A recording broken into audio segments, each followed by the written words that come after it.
لقد صدق الله رسوله الرؤيا بالحق لتدخلن المسجد الحرام إن شاء الله لتدخلن المسجد الحرام إن شاء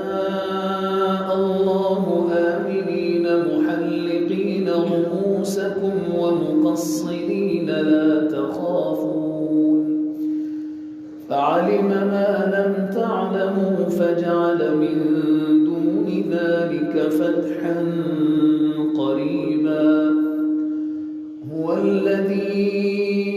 أرسل رسوله بالهدى ودين الحق ليظهره على الدين كله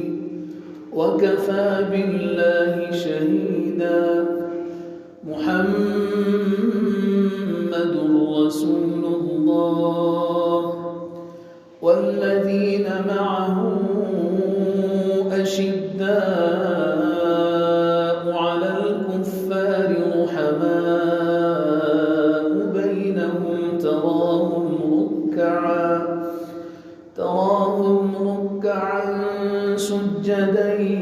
يبتغون فضلا من الله ورضوانا سيماهم في وجوههم من أثر السجود ذلك مثلهم في التوراة ومثلهم في الإنجيل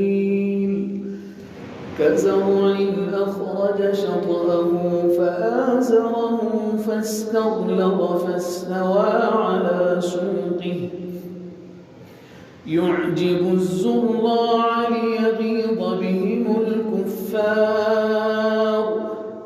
وعد الله الذين آمنوا وعملوا الصالحات منهم مغفرة